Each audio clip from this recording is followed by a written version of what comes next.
కాంగ్రెస్ నేత వైఎస్ షర్మిల కుమారుడి వివాహం త్వరలో జరగబోతున్న సంగతి తెలిసిందే. ఏపీకి చెందిన ఒక అమ్మాయిని వైఎస్ షర్మిల కొడుకు రాజారెడ్డి ప్రేమించారు. ఇక ఈ ప్రేమకు వైఎస్ షర్మిల కుటుంబం గ్రీన్ సిగ్నల్ ఇచ్చేసింది. దీంతో అతి త్వరలోనే షర్మిల కొడుకు వివాహం జరగబోతోంది. అయితే షర్మిల కొడుకు వివాహ పత్రికను 2 తెలుగు ప్రముఖ రాష్ట్రాల్లో ఉన్న రాజకీయ ప్రముఖులకు స్వయంగా షర్మిల అందిస్తున్నారు. ఈ జగన్మోహన్ రెడ్డి పత్రిక ఇచ్చినటువంటి షర్మిల ఇవాళ ఉదయం 11 గంటల సమీపంలో చంద్రబాబు ఇంటికి వైఎస్ షర్మిల వెళ్లబోతున్నట్టుగా సమాచారం. ఈ సందర్భంగా తన కుమారుడు వైఎస్ రాజారెడ్డి వివాహానికి బాబు కుటుంబం రావాలని ఆహ్వానించడానికి షర్మిల సిద్ధమవుతోంది. దీంతో 2 తెలుగు రాష్ట్రాల్లో ఈ విషయం హాట్ టాపిక్ గా మారింది.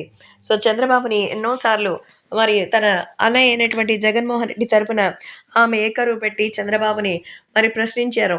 కానీ ఇప్పుడు జగన్మోహన్ రెడ్డికే దూరంగా వచ్చిన నేపథ్యంలో కాంగ్రెస్ పార్టీలో జాయిన్ అయ్యారు. కాంగ్రెస్ పార్టీతో ఎంతో క్లోజ్‌గా ఉండేటువంటి మన చంద్రబాబు కూడా ఇప్పుడు వైఎస్ షర్మిలకి సంబంధించి ఈ విషయం తెలుసుకొని ఎంతగానో షాక్ అవుతున్నారు. కాబట్టి ఇప్పుడు సోషల్ మీడియాలో సైతం ఎంతో వైరల్ అవుతోంది. అలాగే అభిమానులు కూడా ఈ విషయం తెలుసుకొని ఎంతగానో ఆనందిస్తూ ఉన్నారు. వైఎస్ రాజశేఖర రెడ్డి ప్రభుత్వం వైఎస్ షర్మిల మరి కేవలం ఇప్పుడు ఎన్నో రకాలుగా జాగ్రత్తలు తీసుకుంటూ తెలుగుదేశం పార్టీలోకి రావడం మరింత ఆశ్చర్యకరంగా ఉంది. మరి తెలుగుదేశం పార్టీలో ఆమె ఏం చేయబోతోంది? అసలు తెలుగుదేశం పార్టీలో వైఎస్ షర్మిల కేవలం తన కొడుకు యొక్క మరి పెళ్లికి సంబంధించిన ఇన్విటేషన్ ఇవ్వడానికే వస్తోందా? లేకపోతే ఇంకేదైనానా అనేది షాక్‌లో ఉన్నారు.